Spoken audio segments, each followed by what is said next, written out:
আমি তোমাকে ভালোবাসি পরি। ছোট লোকের বাচ্চা, তোর সাহস কি করে হয় আমাকে প্রপোজ করার? নিজেকে কখনো আয়নায় দেখেছিস? দেখে থাকলে আমাকে প্রপোজ করতে আসতি না। বড় লোকের মেয়েকে বিয়ে করে কোটিপতি হওয়ার স্বপ্ন দেখছিস?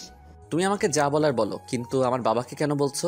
ছোটবেলা থেকে তোমাকে ভালোবাসি, তোমাদের সম্পত্তি দেখে তোমাকে ভালোবাসিনি। আমি সত্যি তোমাকে অনেক ভালোবাসি। চুপ কর ছোট লোক। আগে আমাদের সমান হবি, তারপর ভালোবাসি বলতে আসবি। যা এখান থেকে।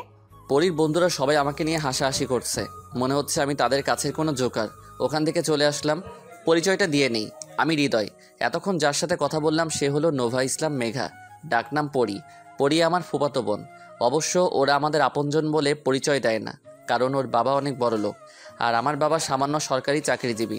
ওরা সুযোগ পেলে আমাদের অপমান করে। আর ফুপু মারা যাবার পর তো ওর বাবা আমাদের চোখে দেখতে পারে না। ফুপু মারা যাওয়ার সময় পরি অনেক ছোট ছিল, এখনও ওর বাবার মতোই হয়েছে।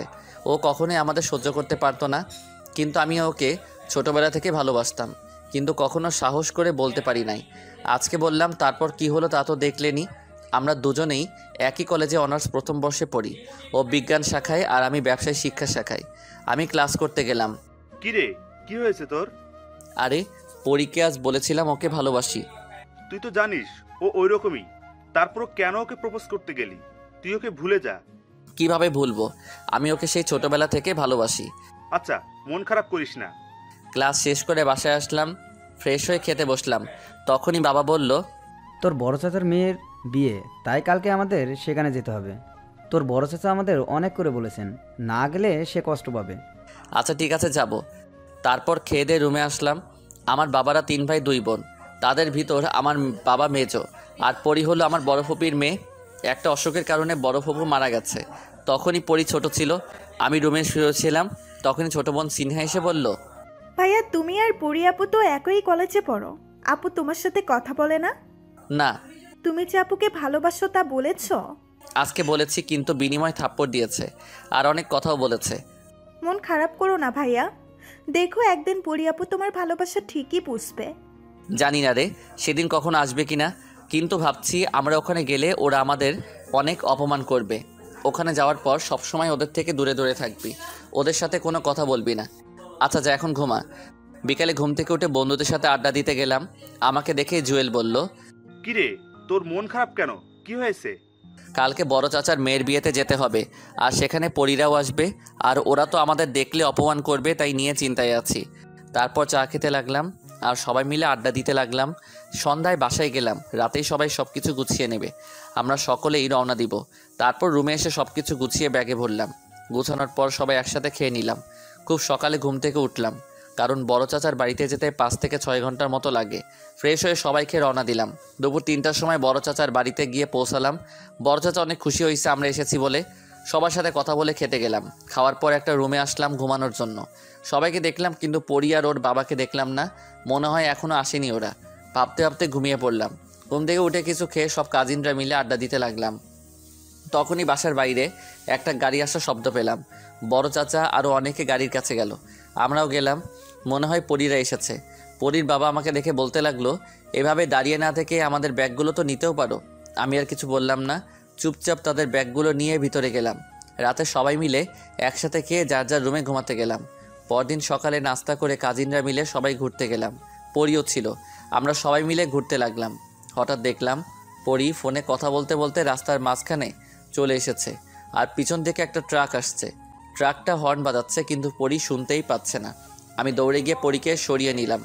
দুজনে রাস্তার পাশে পড়ে গেছি, আমি নিচে আর পরি আমার উপরে, ওকে জড়িয়ে ধরে আছি। অনেক বড় বিপদ থেকে বাঁচলাম।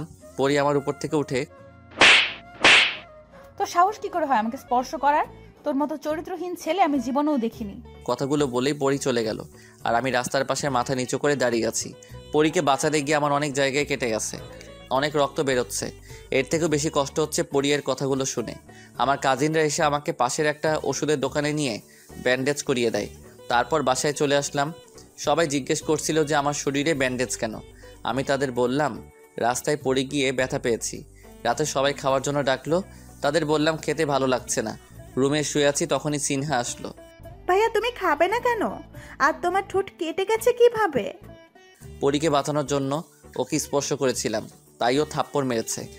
এর জন্যই তুমি ভাত খেতে পারছো না? হ্যাঁ। তোমার খুব কষ্ট হচ্ছে না ভাইয়া? আরে পাগলি, আমার কোনো কষ্ট হচ্ছে না, তুই মন খারাপ করিস না। আচ্ছা তুমি এখন ঘুমাও, আমি গেলাম। আচ্ছা। আপু তুমি ভাইয়াকে শুধু শুধু মারলে কেন? সে তোমার জীবন বাঁচিয়েছে। এখন তো তোরা কত মিথ্যা কথাই বলবি, এ বিষয়ে আর কোনো কথা বলতে চাই না। তবে একদিন আমার ভাইয়ের জন্য তোমাকে কাঁদতে হবে। সেদিনটা কখনোই আসবে না। সকালে ঘুম থেকে উঠলাম, হাত মুখ ধুয়ে কিছু খেয়ে নিলাম। আজকে বড় আপুর বিয়ে, তাই অনেক কাজ করতে হবে। বরপক্ষ চলে এসেছে, আর আমি পরীকে দেখে আরেকবার ক্রাশ খেলাম। খেয়াল করলাম অনেক সুন্দর করে সেজেছে, আর ভাবছি কবে যে পরি আমার ভালোবাসা বুঝবে। বিয়ের অনুষ্ঠান শেষ হলো, সব কাজিনরাই 2-1 দিনের ভিতরে চলে যাবে। সবাই মিলে সিদ্ধান্ত নিলাম যাওয়ার আগে গ্রামটা ঘুরে দেখব। তাই রাতে সবাই ঘুরতে বেরোলাম।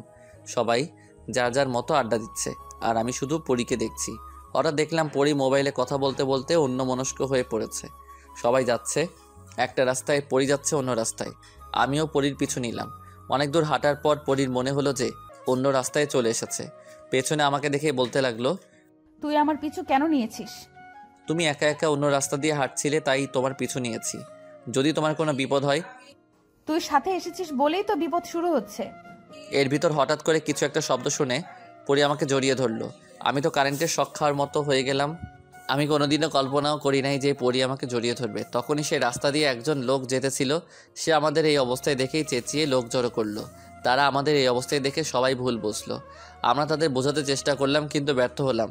অনেক লোক জড়ো হলো। আমাদের বাসায় খবর দেওয়া হলো। বড় চাচা, আমার বাবা, পরির বাবা, বাসার সবাই এসেছে।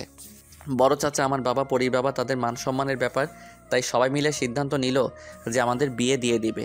কিন্তু পরি আমাকে কিছুতেই বিয়ে করতে রাজি হচ্ছে না। তখনই পরির বাবা বলল, দেখ মা, তুই যদি বিয়ে না করিস তাহলে আমার মান সম্মান বলতে কিছুই থাকবে না। আর তাছাড়া আমি একদিন শুধুই হৃদয়ের বাবাকে অপমান করে এসেছি। তাকে তো অপমান করার পরেও সে আমাকে তার বোনের জামাই হিসেবে সম্মান করে। আর হৃদয় অনেক ভালো ছেলে, দেখবি ও তোকে অনেক সুখে রাখবে। বাবা, আমি কিছুতেই ওকে বিয়ে করতে পারবো না। তুই যদি এই বিয়ে না করিস তাহলে আমার আত্মহত্যা ছাড়া আর কোনো পথ থাকবে না। তারপর পরি বাধ্য হয়ে বিয়েতে রাজি হলো। কাজী ডেকে আমাদের বিয়ে পড়ানো হলো। সবাই মিলে আমাদের বাসরঘর সাজিয়ে দিল। রাত 12টার সময় বাসর ঘরে প্রবেশ করলাম। ছোট লোকের বাচ্চা, তুই আমার জীবনটা নষ্ট করে দিয়েছিস। তুমি আমাকে যা বলার বলো, কিন্তু আমার বাবাকে কেন গালি দিচ্ছ? তোকে কে বলেছে আমার পিছু পিছু যেতে? তুই যদি না আসতি তাহলে এসবের কিছুই হতো না। সব কিছু ভুলে গিয়ে চলো আমরা নতুন করে শুরু করি। তুই আর একটা কথা বলবি না। তোমার বয়ফ্রেন্ড আছে, আগে তো বলনি। তুই কে যে তোকে বলতে হবে? এতদিন পরির করা অপমানে যতটা না খারাপ লেগেছে, তার চেয়ে বেশি খারাপ লেগেছে তার বয়ফ্রেন্ড আছে কথা শুনে। ঠিক আছে, তুমি শুধু এই 6 মাস আমার বাবা মায়ের সাথে একটু ভালো ব্যবহার করো। তোর বাবা মায়ের সাথে ভালো ব্যবহার করব মানে? আমি তো তোদের বাড়িতে থাকছি না। মানে বুঝলাম না তোমার কথা। এখন বোঝা লাগবে না, কালকে ঠিকই বুঝতে পারবি। আর এখন আমাকে বিরক্ত করবি না। তুই নিচে ঘুমাবি আর আমি খাটে। এই শীতে আমি কিভাবে নিচে ঘুমাবো, তাও আবার কোনো বালিশ চাদর ছাড়া? কিভাবে ঘুমাবি তুই ভালো জানিস। এই বলে পরি ঘুমাতে গেল। আমি কোনো রকম নিচে শুয়ে পড়লাম। সকালে ঘুম থেকে উঠে ফ্রেশ হয়ে সবার সাথে নাস্তা করলাম। আজকেই সবাই চলে যাব। নাস্তা করার পর পরি আমার বাবাকে বলল, বাবা, বলছিলাম কি, আমাদের পড়াশোনা তো এখনো শেষ হয় নাই। আর আপনাদের বাসা থেকে আমাদের কলেজ অনেক দূর। তাই বলছিলাম কি, আমাদের লেখাপড়া শেষ না হওয়া পর্যন্ত যদি আমরা আমাদের বাড়িতে থাকি, তাহলে আপনার কোনো আপত্তি আছে? যদি আপনার আপত্তি থাকে তাহলে থাকবো না, কিন্তু এতে আমাদের দুজনের পড়াশোনার জন্য ভালো। আপনি একদমই চিন্তা করবেন না বাবা, আমি সবসময় ওর খেয়াল রাখবো। একদম চিন্তা করবেন না, আপনার ছেলে আমাদের এখানে ভালোই থাকবে। তোমরা থাকতে আর কিসের চিন্তা। আমি শুধু তাদের কথা শুনতে থাকলাম, কিছুই বলতে পারলাম না, কারণ এখানে আর আমার কথার কোনো গুরুত্ব নেই। পরি এমনভাবে সবাইকে বলল যে আমার কথা কেউ বিশ্বাস করবে না। এর জন্যই রাতে পরি এভাবে বলেছিল। বড় চাচার বাড়ি থেকে যে যার মতো চলে গেলাম, আর আমি পরির সাথে ওদের বাড়িতে আসলাম। পরি আমাকে ওর রুমে নিয়ে গেল। রুমে নিয়ে বলল, আজ থেকে আমার সব কথা তোকে শুনতে হবে। যদি না শুনিস তাহলে বুঝতে পারছিস যে কি হবে। এর জন্যই বুঝি আমাকে এখানে নিয়ে এসেছো। তুই যা ভাবতে পারিস। আমিও দেখব তুমি আমাকে কত অপমান করতে পারো। তোমার অপমান আমি তোমার ভালোবাসা হিসেবে নিব। আর কখনো আমার সামনে ভালোবাসার কথা বলতে আসবি না। তোকে কতবার বলবো আমি তোকে ভালোবাসি না? ভালো তো তোমাকে একদিন বাঁচতেই হবে। সেদিন কোনো দিনই আসবে না। এই বলে পরি চলে গেল। রাতে খেয়ে ঘুমাতে গেলাম। পরি খাটে আর আমি নিচে শুয়ে আছি। সকালে পরির আগেই আমি ঘুম থেকে উঠলাম। পরির দিকে তাকিয়ে দেখি ও এখনো ঘুমিয়ে আছে। ঘুমন্ত অবস্থায় পরীকে অনেক সুন্দর লাগছিল। চুলগুলো পরীর মুখে সামনে এসে পড়েছে। আমি একবার ভাবলাম চুলগুলো সরিয়ে দিব, তারপর আবার মনে হলো পরী যদি জেগে যায় তাহলে তো আমাকে ভুল বুঝবে, যা হওয়ার হবে। আমি তো পরীর স্বামী, বাইরে তো কেউ না, আর ও এখনও ঘুমিয়ে আছে। পরী চুলগুলো সরিয়ে দিলাম। পরীকে এত কাছ থেকে কখনোই দেখি নাই, তাই আর লোভ সামলাতে পারলাম না। পরী গেলে কিস করে দিলাম, আর তখনই পরী জেগে গেল। কুত্তার বাচ্চা, তো সাহস কি করে হয় আমাকে কিস করার? আমি ইচ্ছে করে করিনি, কিভাবে যে হয়ে গেল। চুপ কুত্তার বাচ্চা, তোদের মতো লুচ্চা বদমাইশ এছাড়া আর কি করতে পারে? আর কখনো তুই আমাকে স্পর্শ করবি না। এই বলেই পরী চলে গেল। নাস্তা করে আমাকে রেখে গাড়ি নিয়ে কলেজে চলে গেল। তারপর আমি আমার মতোই কলেজে গেলাম। কলেজের বন্ধুদের কাউকে বলি নাই আমার আর পরীর ব্যাপারে। কলেজে গিয়ে দেখি পরী ওর বন্ধুদের সাথে আড্ডা দিচ্ছে। ওর ছেলে বন্ধুরা ওর গায়ে পড়ছে, কিন্তু পরী কিছুই বলছে না। আড্ডা দিবে ভালো কথা, তাই বলে ছেলেরা গায়ে পড়বে আর ও কিছুই বলবে না? আগে হলে মেনে নেওয়া যেত, কিন্তু এখন তো ও অন্য কারোর বউ। না, আমি আর এসব দেখতে পারছি না। সোজা পরীর কাছে গিয়ে বললাম, পরী, তোমার সাথে আমার কথা আছে। এই ছোট লোকের বাচ্চা, আমার সাথে তোর আবার কিসের কথা? যা বলার এখানে বল। তুমি তোমার বন্ধুদের সাথে আড্ডা দিচ্ছ ভালো কথা, তাই বলে তারা তোমার গায়ে এসে পড়বে আর তুমি কিছুই বলবে না? এই কুত্তার বাচ্চা, আমি যা করি তাতে তোর সমস্যা কি? কিন্তু তোমার ওই বন্ধুদের আমার মোটেই সুবিধার মনে হচ্ছে না। পরি, এই ছোট লোকটা কে যে আমাদের খারাপ বলছে? তুমি রাগ করো না রাব্বি, ওরা গরিব বলে আমার বাবা ওকে আমাদের বাসায় এনে লেখাপড়া করাচ্ছে। আমি এখনই ওকে মজা বুঝাচ্ছি। কুত্তার বাচ্চা, তো সাহস কি করে হয় রাব্বিকে খারাপ বলার?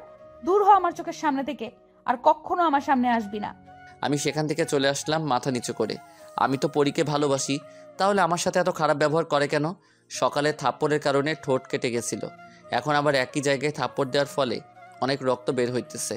ক্লাসে যাওয়ার পর জুয়েল বলল, কিরে, তোর ঠোঁট কেটে রক্ত বের হচ্ছে কেন? কিভাবে হয়েছে এসব? আসার সময় রাস্তায় পড়ে গিয়েছিলাম। আমার কাছে মিথ্যা বলিস না, কি হয়েছে বল। তারপর ওকে সব বললাম। চিন্তা করিস না, এখন তো পরি তোর বউ, দেখবি সব ঠিক হয়ে যাবে। বউ কিন্তু 6 মাসের। 6 মাস পর আমাকে ডিভোর্স দিয়ে রাব্বিকে বিয়ে করবে। তার আগেই ও তোর ভালোবাসা বুঝবে। ক্লাস করে বাসায় চলে আসলাম। পরী এখনও আসেনি, আর ওকে কলেজেও দেখিনি। পরীর বাবা ব্যবসার কাজে বিদেশে গেছেন বলে পরী যা খুশি তাই করছে। রাতে পরী বাসায় আসলো। এত রাত করে বাসায় আসলে কেন? আমার বাসা আমি যখন খুশি আসবো, তাতে তোর কি? আমি তোমার স্বামী। তোকে বলছি না আমি তোকে স্বামী হিসেবে মানি না? তারপরও তুই কেন বারবার আমাকে বিরক্ত করিস? তোর জন্য রাব্বি আমার উপর আজকে অনেক রাগ করেছে। তোকে তো 6 মাস পর ডিভোর্স দিয়ে দিব, তাও কেন আমাকে তোর বউ বলিস? কিন্তু তুমি এখন আমার বউ। তুমি কখন কোথায় যাবে, কি করবে আর কার সাথে দেখা করবে তার কারণ আমাকে বলতে হবে। তোকে এক কথা কতবার বলবো, তুই আমার বিষয় নাক গলাবি না। এটা বলেই পরী রুমে চলে গেল। আমি ভালো মনে হয় একটু বেশি ছিলাম, তাই হয়তো এখন কষ্টটা একটু বেশি পাচ্ছি। ও আমাকে এত ভালোবাসে যে আমার প্রতি ওর ভালোবাসা থাপ্পড়ের মাধ্যমে প্রকাশ করে। থাপ্পড়ের কারণে যতটা না কষ্ট পাই, তার থেকে বেশি কষ্ট পাই যখন ও রাব্বির সাথে থাকে। রাতে আর খেতে পারলাম না, কি করে খাবো? পরী থাপ্পড়ের কারণে ঠোঁটের অনেকখানি কেটে গেছে। সকালে ঘুম থেকে ওঠার পর ফ্রেশ হয়ে নাস্তা করে কলেজে গেলাম। পরী আমার আগেই চলে গেছে। কলেজে গিয়ে দেখি পরী ওর বন্ধুদের সাথে আড্ডা দিচ্ছে, আর রাব্বি পরীর কাঁধে হাত রেখে কথা বলছে। আমি আর সহ্য করতে পারলাম না, তাই ক্লাসের দিকে রওনা দিলাম। তখনই রাব্বি আমাকে ডাক দিল। এই ছোট লোকের বাচ্চা, তুই পরীকে বিরক্ত কেন করিস? পরী তো তোকে ভালোবাসে না, আর 6 মাস পরেই তো তোকে ডিভোর্স দিবে। তারপরও তুই কেন পরীকে ডিস্টার্ব করিস? কেন ওর পিছু ছাড়ছিস না? মুখ সামলে কথা বলো রাব্বি। পরীকে ভালোবাসি বলে ওর করে অপমান সহ্য করি, কিন্তু তুই সেই সুযোগ পাবি না। ছোট লোককে ছোট লোক বলবো না তো কি বলবো? তোর মতো ছ্যাঁচটা আর আমি কখনোই দেখি নাই। কুত্তার বাচ্চা, তুই কোন সাহসে রাব্বির গায়ে হাত তুললি? রাব্বি আমার বাবা মাকে নিয়ে কথা বলেছে, তাই মেরেছি। রাব্বি যা বলেছে তা তো ঠিকই বলেছে। তোর বাবা মা যদি ভালোই হতো তাহলে তোর সাথে আমার বিয়ে দিত না। আমার তো মনে হয় তোর বাবা মা টাকার লোভে তোকে আমার পিছু লাগিয়ে দিয়েছে। মনে হয় তোর বোনকেও কোনো বড়লোক ছেলের পেছনে লাগিয়ে দিয়েছে। তোদের চরিত্র তো এমনই। তোর সাহস কি করে হয় আমার বাবা মা বোনের সম্পর্কে বাজে কথা বলার? এর ভিতরে প্রিন্সিপাল চলে এসেছে। কি হচ্ছে কি এখানে? তোমাদের সাহস তো কম না, কলেজ ক্যাম্পাসে মারামারি করো? স্যার, হৃদয় আমাকে অনেক দিন থেকেই বিরক্ত করেন, আজ আমার গায়ে হাত দিয়েছে। তারপর রাব্বি কিছু বলতে গেলে রাব্বিকেও মারে। ঘটনার সময় যারাই ছিল তারা সবাই পরীর বন্ধু, সবাই পরীর কথায় সায় দিচ্ছে। হৃদয়, আমি তোমাকে ভালো মনে করেছিলাম, কারণ তুমি অনেক ভালো ছাত্র, কিন্তু তোমার কাছে এটা আমি আশা করিনি। স্যার, আমাকে মাফ করে দিন, আমি আর কখনো মারামারি করব না। তারপর আমাকে কলেজ থেকে বের করে দিয়েন না স্যার। তুমি ভালো ছাত্র বলে তোমাকে একটা সুযোগ দিচ্ছি, কিন্তু মনে রেখো এটাই লাস্ট। এই বলে স্যার চলে গেল। তারপর আমি পরীকে বললাম, তোকে অনেক ভালোবাসি বলে এতদিন তোর করে অপমান সহ্য করছি। আজকে তুই আমার মা বাবা আর কলিজার টুকরো বোনকে অপমান করেছিস। এরপর তোকে আমি কোনোদিন মাফ করব না। এখন তো তোর প্রতি আমার আর ভালোবাসা নেই, আছে শুধু ঘৃণা। একটা কথা মনে রাখিস, তোকে একদিন আমার জন্য কাঁদতে হবে। আফসোস, সেই দিনটা কখনো আসবে না। দেখা যাবে 6 মাস পর তোর কাছে ডিভোর্স লেটার পাঠিয়ে দিব। এই বলে চলে আসলাম। সরাসরি আমার বাসায় আসলাম। গিয়ে আমার বাবা মাকে সব খুলে বললাম। কিন্তু এতদিন এত কষ্টে ছিলি, আমাকে বলিসনি কেন? চিন্তা করিস না, দেখবি একদিন ঠিকই ওর ভুল বুঝতে পারবে। যাক, এতদিনে ছোট লোক পিছু ছাড়লো, এখন থেকে শান্তিতে থাকতে পারবো। কেমন আছো বাবা? ভালো আছি মা, তুই কেমন আছিস? ভালো বাবা। তা তোমার আর কিছুদিন পরে আসার কথা ছিল? কাজ তাড়াতাড়ি শেষ হয়ে গেল, তাই চলে আসলাম। তা তুই একা কেন? হৃদয় কোথায়? ও চলে গেছে। চলে গেছে মানে? এ তুই কি করেছিস? তুই ওর সাথে এমনটা কিভাবে করতে পারলি? বাবা, আমি ওকে ভালোবাসি না, শুধু তোমার মান সম্মানের জন্য ওকে বিয়ে করেছি। আর ও রাব্বির গায়ে হাত তুলেছে। ভুলে যাস না, ও এখন তোর স্বামী। শুধু 6 মাসের, তারপর ওকে ডিভোর্স দিয়ে দিব। তুই আবারও ভুল করছিস। মেয়েদের বিয়ে একবারই হয়। ওর বিষয়ে আমি আর কথা বলতে চাচ্ছি না। আর তুমি চাও না আমি সুখে থাকি? সব বাবারাই চায় তার মেয়ে সুখে থাকুক। আমি শুধু তোমার ভুলটা ধরিয়ে দিচ্ছি। আমি কোনো ভুল করছি না বাবা, আমি রাব্বির সাথে সুখে থাকবো। যা সিদ্ধান্ত নিবি বুঝে শুনে নিস, পরে যাতে পস্তাতে না হয়। রাতে শুয়ে শুয়ে ভাবছি কিভাবে পারলো পরি আমাকে এতটা অপমান করতে। পরের দিন কলেজে গেলাম। যাওয়ার পর জুয়েল বলল, যা হয়েছে সবকিছু ভুলে যা, তুই নতুনভাবে শুরু কর। তোর কি মনে হয় আমি দেবদাস হয়ে থাকবো? মানে? আমার মনে এখন পরির জন্য কোনো ভালোবাসা নেই, তাই এখন আর ওর কথা ভেবে কষ্ট পাবো না। আমি যেমন ছিলাম তেমনই থাকবো, আগের মতোই সবার সাথে আড্ডা দিব। ভালো বলেছিস, ওই মেয়ের জন্য কেন তুই কষ্ট পাবি? আচ্ছা এখন চল ক্লাসে যাই। চল।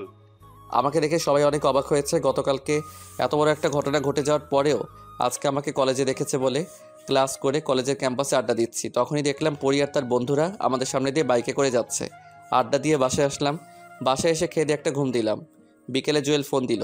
কিরে কই তুই? কেন বাসায়? ও তাড়াতাড়ি মামার চায়ের দোকানে আয়। কেন? সবাই এসেছে, আড্ডা দিব তাই। ওকে আসতেছি। রাত 10টা পর্যন্ত আড্ডা দিয়ে বাসায় আসলাম। বাসায় এসে খেয়ে দিয়ে ঘুমিয়ে গেলাম। এভাবে চলছিল কলেজে। আমি আর পরির দিকে তাকাইও না। এভাবে 5 মাস চলে গেল। ডিভোর্সের আর 1 মাস বাকি আছে। এতদিন যতটা সম্ভব পেরেছি পরীকে ভুলে থাকতে। এখন আর পরির প্রতি কোনো ভালোবাসা নেই। আমি ভেবেছিলাম হৃদয় আমার জীবনে না থাকলে হয়তো আমি ভালো থাকবো। সত্যি কথা বলতে প্রথম 3-4 মাস ওর কথা এমনি মনে পড়েনি, কিন্তু আস্তে আস্তে হৃদয়কে ভীষণ মিস করা শুরু করি। যতই ডিভোর্সের দিন ঘনিয়ে আসছে ততই মনে হচ্ছে কি যেন একটা আমার কাছ থেকে চলে যাচ্ছে। এখন রাত করে বাসায় ফেলে হৃদয়ের সেই কথাগুলো মনে পড়ে। এখন বন্ধুদের সাথে আড্ডা দিতে ভালো লাগে না, কেমন জানি সবকিছু বিরক্ত লাগছে। কলেজ ক্যাম্পাসে বন্ধুদের সাথে আড্ডা দিচ্ছি বলে ভুল হবে। ওর কথা বলছে আর আমি ওদের কথা শুনছি। কেন জানি আমার কিছুই ভালো লাগছে না, জানি না এমন কেন হচ্ছে। এর মধ্যেই রাব্বি বলল, কি হয়েছে পরি? আমার আবার কি হবে? না, বেশ কিছুদিন ধরে দেখছি তুমি আগের মতো আর নেই, পরিবর্তন হয়ে গেছো। ফালতু কথা বলবে না তো। আমি কোনো পরিবর্তন হইনি, আগের মতোই আছি। আর সব সময় যে সবার মন একরকম থাকবে তা তো নয়। রাগ কেন করছো? আমি তো জাস্ট এমনি বললাম। আচ্ছা, তুমি কি কোনো বিষয় নিয়ে চিন্তিত? না, আর তোমার এসব ফালতু কথা বলা বাদ দাও, আমার ভালো লাগছে না। আচ্ছা বাদ দিলাম, তারপর রাগ করো না প্লিজ। চলো কোথাও থেকে ঘুরে আসি। আমার ভালো লাগছে না। চল পড়ি, সবাই যাব। আচ্ছা চল। ইচ্ছে না থাকা সত্ত্বেও ওদের সাথে ঘুরতে গেলাম আর রাব্বির কথাগুলো ভাবতে থাকলাম। আমি কি সত্যিই বদলে গেছি? কিন্তু কেন?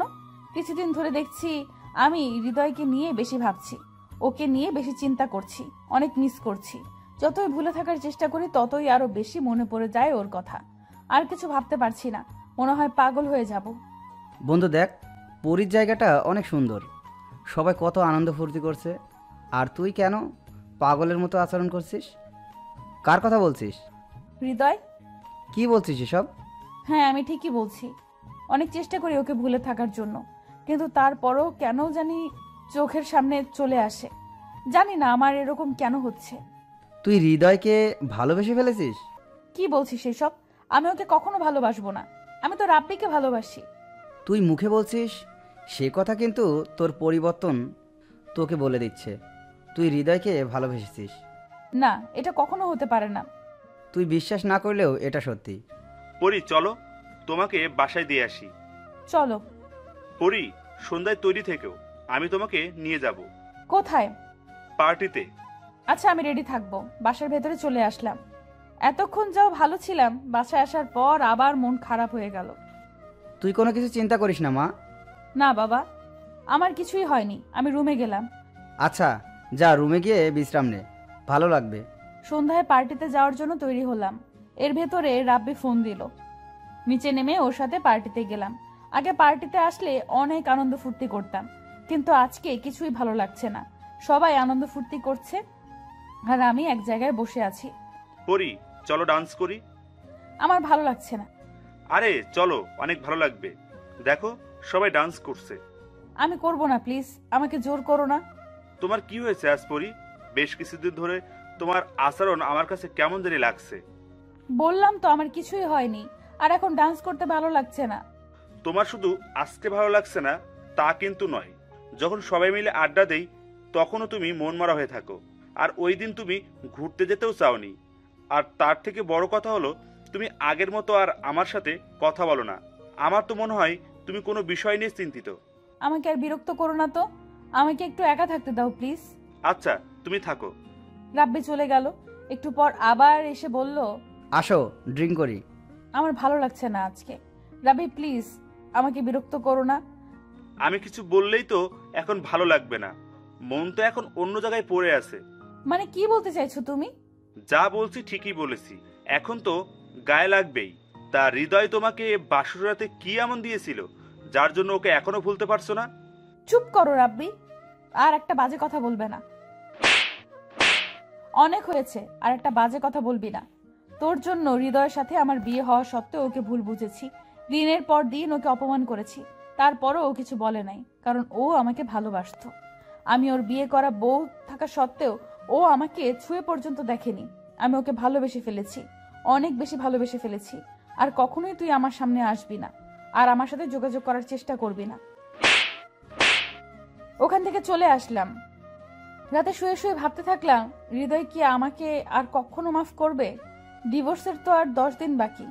ও তো বলেছিল আমার কাছে ডিভোর্স লেটারটা পাঠিয়ে দিবে। না, আমি ওকে কিছুতেই ডিভোর্স দিব না। দরকার হলে মারা যাব, তারপরেও না। সকালে আমার সব জিনিসপত্র একটা ব্যাগে ভরলাম। বাসা থেকে বের হব, তখনই বাবা বলল, ব্যাগ নিয়ে কোথায় যাচ্ছিস মা? শ্বশুর বাড়িতে। মানে? আমি হৃদয়দের বাড়িতে যাচ্ছি। আমি ওকে ভালোবেসে ফেলেছি বাবা, ওকে ছাড়া আমি থাকতে পারবো না। জানি না ও আমাকে মাফ করবে কিনা। আমি ওর সাথে অনেক খারাপ ব্যবহার করে ফেলেছি বাবা, তাই ওদের বাড়িতে চলে যাচ্ছি বাবা। তাহলে চল, আমিও তোর সাথে যাব। না বাবা, ভুল যেহেতু আমিই করেছি, তাই আমায় তা ঠিক করতে হবে। আমি গেলাম। আচ্ছা যা। সকালে ঘুম থেকে উঠে ফ্রেশ হয়ে সবাই মিলে নাস্তা করতেছি, তখনই কে যেন কলিং বেল বাজালো। বাবা গিয়ে দরজা খুলে দিল। তুমি এখানে কি চাও? আমাকে মাফ করে দিন বাবা, আমি অনেক বড় ভুল করে ফেলেছি। জানি তা মাফের অযোগ্য, তারপরও একটি সুযোগ দিন বাবা। হৃদয় তো তোমাকে পাগলের মতো ভালোবাসতো, আর তুমি ওকে দিনের পর দিন অনেক অপমান করেছো। আমি মানছি আমি অনেক ভুল করেছি, তারপরও আমাকে শেষবারের মতন একটা সুযোগ দিন বাবা। আমি কথা দিলাম বাবা, আর কোনো দিন এমন কাজ করব না। আমি যে তাকে ছাড়া বাঁচতে পারবো না। আরে আরে, কাঁদতে হবে না। তুমি তোমার ভুল বুঝতে পেরেছো, এটাই আমরা অনেক খুশি। আমাদের বিশ্বাস ছিল তুমি একদিন তোমার ভুল বুঝতে পারবে। আসো ভিতরে আসো। ও এখানে কেন বাবা? ও থাকবে না তো কে থাকবে? এটা তো ওরও বাড়ি। মানে? দেখ বাবা, পরি ওর ভুল বুঝতে পেরেছে, তুই ওকে মাফ করে দে। আবার নতুন কোনো প্ল্যান নিয়ে এখানে এসেছে? সাপকে বিশ্বাস করা যায়, তবু আমি ওকে বিশ্বাস করি না। হৃদয় আমাকে মাফ করে দাও, আমি আমার ভুল বুঝতে পেরেছি। আমি আর কখনো তোমাকে কষ্ট দিব না। আমাকে মাফ করে দাও প্লিজ। তুই কোন সাহসে আমার হাত ধরেছিস? আমার হাত ধরার অধিকার তোর নেই। হৃদয়, ওর সাথে এই রকম ব্যবহার কেন করছিস? পরিমা, তুমি খেতে এসো। ওর মতো মেয়ের সাথে এক টেবিলে বসে খাওয়ার কোনো ইচ্ছা আমার নেই। আমি গেলাম। এই বলে রাগ করে খাবার না খেয়ে বাসা থেকে বের হয়ে গেলাম। সবাই পরীকে মাফ করলেও আমি করব না।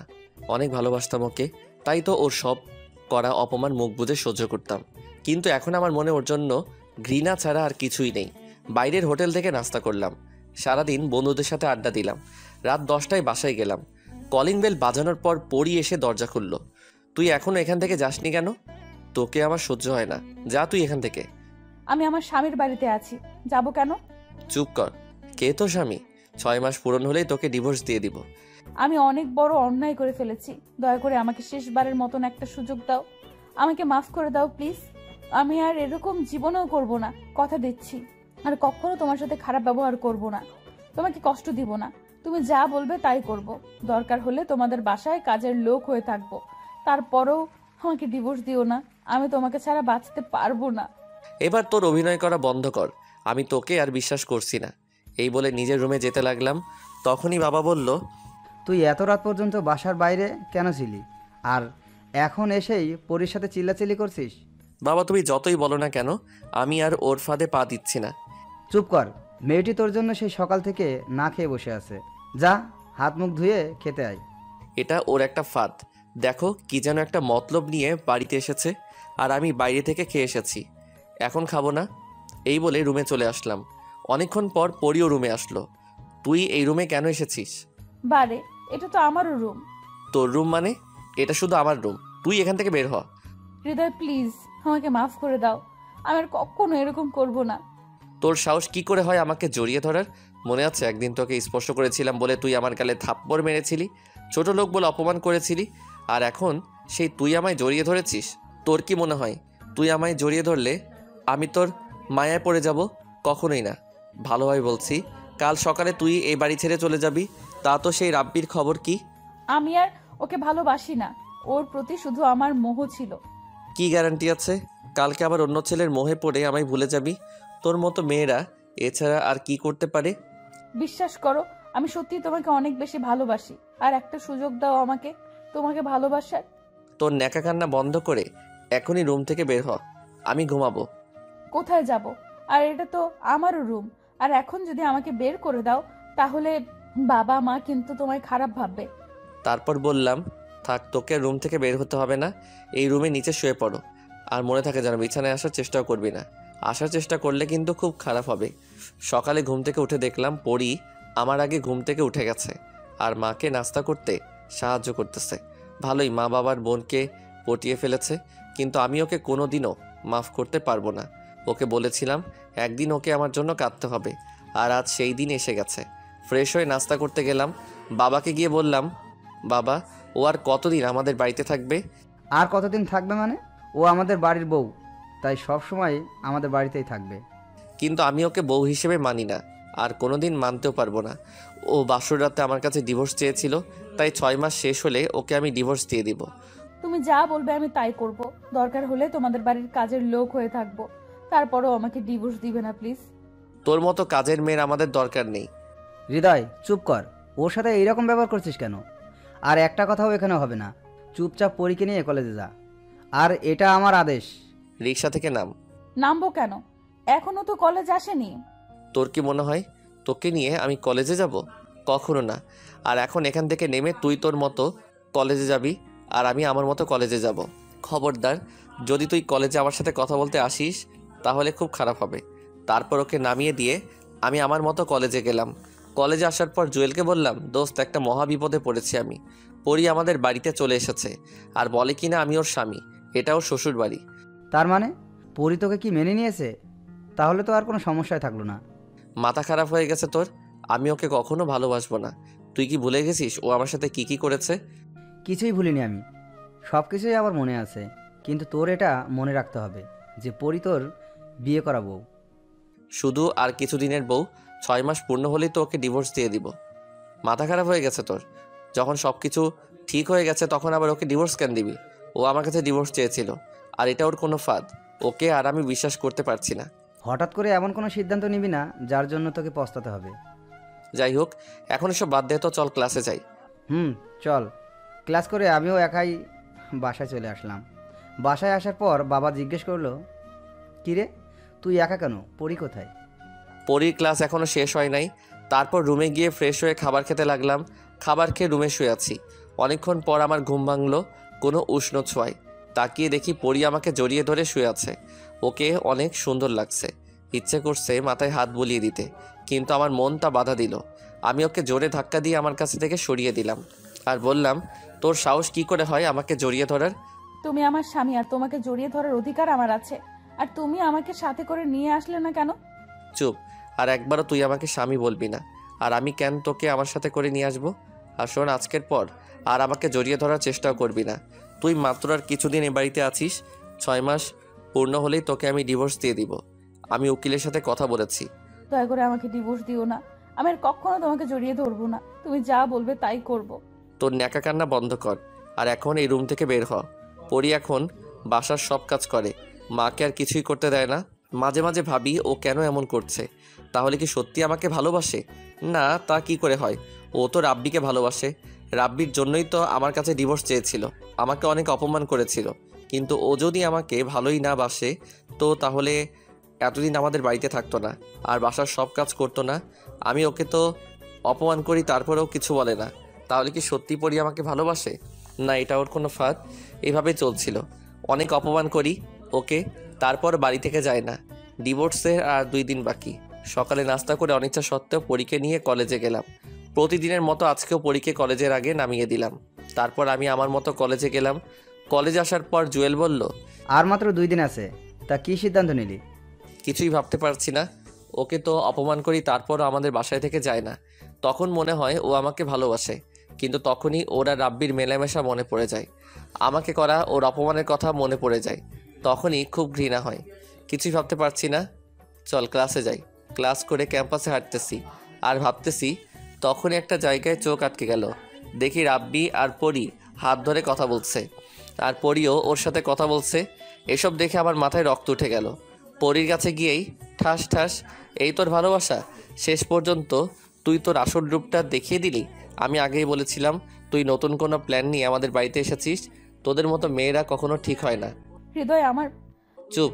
তুই আর একটা কথা বলবি না। তোর এই নোংরা মুখে আমার নাম নিবি না। আমি ভেবেছিলাম তোকে আবার আপন করে নেব, কিন্তু তুই তার যোগ্য না। আর কালকেই তোকে ডিভোর্স দিয়ে দিব। কাল তুই ডিভোর্স পেপার পেয়ে যাবি। তারপর আর কখনো তোর মুখ আমাকে দেখাবি না। এই বলে ওখান থেকে চলে আসলাম। আর পরি দাঁড়িয়ে দাঁড়িয়ে কাঁদতেছে। বাসায় আসার পর খেয়ে দিয়ে ঘুমাতে গেলাম। ভাবছি পরি আবার আমাকে ধোকা দিল। আমি তোর কাছে যাইনি, ও তো আমার কাছে এসেছিল। এসব ভাবতে ভাবতে ঘুমিয়ে পড়লাম। ঘুম থেকে উঠে দেখি পরি আমার রুম পরিষ্কার করছে। ওকে দেখে আমার মাথায় রক্ত উঠে গেল। তোর কি কোনো লজ্জা শরম নেই? বাইরে ছেলের সাথে নষ্টামি করে এখন আবার আমাদের বাড়িতে এসেছিস। আসলে তো চরিত্রে ঠিক নেই। আমাকে মাফ করে দাও হৃদয়। আমি ওর সাথে কথা বলতে চাইনি। তোর আর কোনো কথা বলার দরকার নেই। তুই আজকে আমাদের বাসা থেকে চলে যাবি। দয়া করে আমাকে বাসা থেকে বের করে দিও না। তুমি আমার কথাটা তো একবার শোনো প্লিজ। তোর কোনো কথা শোনার প্রয়োজন আমার নেই। তুই যদি বাসা থেকে চলে না যাস, আমি নিজেকে নিজেই শেষ করে দিব। কারণ তোর সাথে একই বাসায় থাকার চেয়ে আত্মহত্যা অনেক ভালো। তোমার নিজেকে শেষ করতে হবে না, তার চেয়ে বরং আমি তোমার জীবন থেকে চলে যাই। তুমি তো আমার কোনো কথা শুনলে না। তবে একটা কথা কি জানো, আমি তোমাকে সত্যি অনেক ভালোবাসতাম। এই বলে পরি বাসা থেকে চলে গেল। পরি চলে যাওয়ার পর বাবা আমার রুমে এসে বলতে লাগলো, পরি এইভাবে চলে গেল কেন? ওকে আমি চলে যেতে বলেছি। আমাদের বাড়িতে আসা এসবও নাটক ছিল। ও এখনও রাব্বিকে ভালোবাসে।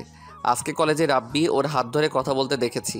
যেটা হয় আমরা সেটা দেখি না, আর যেটা না হওয়ার সেটাই আমরা দেখি। তোরও ঠিক এমনটাই হয়েছে। তুই পরির সব কথা শুনতি, তারপর সিদ্ধান্ত নিতি, কিন্তু তুই তো ওর কোনো কথাই শুনলি না। এতদিন ও এই বাড়িতে রয়েছে, আমার এক মুহূর্তের জন্য মনে হয়নি যে অভিনয় করছে, কারণ ওর চোখে আমি তোর প্রতি ভালোবাসা দেখেছি। একটা কথা মনে রাখিস, তুই অনেক বড় ভুল করলি। এই বলে বাবা চলে গেল। সকালে ঘুম থেকে উঠে ফ্রেশ হয়ে নাস্তা করে উকিলের কাছে গেলাম। উকিলের কাছ থেকে ডিভোর্স পেপার নিয়ে আমি সই করে আমি পরির বাড়িতে যেতে লাগলাম। রাস্তায় রিক্সার জন্য দাঁড়িয়ে আছি, তখনই পিছন থেকে কে যেন ডাক দিল। তাকিয়ে দেখি রাব্বি। তুই আমায় কেন ডেকেছিস? এই দেখ ডিভোর্স পেপার, আজ থেকে আমি আর তোদের মাঝে দেওয়াল হয়ে থাকবো না। তুই পরীকে ভুল বুঝছিস। মানে? ওই দিন আমি পরীকে কথা বলার জন্য ডেকেছিলাম, পরী রাজি হয়নি। আমি ওকে জোর করছিলাম। আসলে আমি পরীর কাছে মাপ চাইতে গিয়েছিলাম। আমি পরীকে মন থেকে ভালোবাসিনি। ওর প্রতি শুধু আমার একটা মোহ ছিল। ওকে বলেছিলাম ও যেন তোকে নিয়ে সুখে থাকে, আর আমরা সারা জীবন বন্ধু হয়ে থাকতে চাই। আর তখনই তুই এসে ভুল বুঝলি। পরীকে কিছু বলার সুযোগই দিলি না। পরী সত্যি তোকে অনেক ভালোবাসে রে। এটা শোনার পর আমি ডিভোর্স পেপারটা ছিঁড়ে ফেললাম। তাড়াতাড়ি পরীদের বাসায় গেলাম। বাসায় গিয়ে দেখি দরজা খোলা। বাড়ির ভিতরে কাজের লোক আছে, আর আমি পরিদের বাড়িতে ছিলাম বলে সবাই আমাকে চিনে। তাদের কাছে কিছু না জিজ্ঞেস করেই সোজা পরির রুমে গেলাম। গিয়ে দেখি পরির রুমে নেই, বাথরুমের দরজা বাইরে থেকে বন্ধ। তাহলে কোথায় গেল পরি? তখনই টেবিলের উপর একটা কাগজের দিকে চোখ গেল। কাগজটা উঠিয়ে পড়তে লাগলাম। কাগজে লেখা ছিল, হৃদয়, আমি জানি আজকে তুমি আমার কাছে ডিভোর্স পেপার সই করাতে আসবে, কিন্তু আমি কি করে ডিভোর্স পেপারে সই করব বলো? আমি তো তোমায় অনেক ভালোবাসি। আমি মানছি তোমার উপর অনেক অত্যাচার করেছি, হয়তো মাফের অযোগ্য, কিন্তু বিশ্বাস করো রাব্বির সাথে এখন আমার কোনো সম্পর্ক নেই। ও শুধু ওই দিন আমার কাছে মাপ চাইতে এসেছিল আর বলেছিল যে আমরা সারা জীবন বন্ধু হয়ে থাকতে চাই। তুমি আমার কোনো কথা না শুনে ভুল বুঝলে। আমি জীবিত অবস্থায় ডিভোর্স পেপারে সই করতে পারবো না, তাই অনেক দূরে চলে যাচ্ছি। তুমি তোমার মনের মতো মেয়েকে বিয়ে করে নিও, আর পারলে আমাকে মাফ করে দিও। ইতি, পরি। চিঠিটা পড়ার সময় চোখ দিয়ে পানি পড়ে কাগজটা ভিজে গেল। দৌড়ে নিচে নেমে কাজের লোকদের কাছ থেকে হাসপাতালের ঠিকানা নিয়ে পরীর কাছে গেলাম। হাসপাতালে গিয়ে পরীর বাবাকে জিজ্ঞেস করলাম পরীর কী অবস্থা। বলল যে এখন বিপদমুক্ত। আমি গিয়ে কথা বলতে পারি পরীর সাথে? আমি উপরের রুমে গেলাম। আমাকে দেখে বলতে লাগলো, পরী, ডিভোর্স পেপারে সই করাতে এসেছো? আমাকে মাফ করে দাও, আমি তোমাকে ভুল বুঝেছি। তোমার মাফ চাইতে হবে না। আমি আর কিছুই বললাম না, শুধু পরীকে শক্ত করে জড়িয়ে ধরলাম। কিছুদিন পর হাসপাতাল থেকে পরীকে আমাদের বাসায় নিয়ে গেলাম। রাতে মা একটা ঠিকানা দিয়ে ওই জায়গায় যেতে বলল।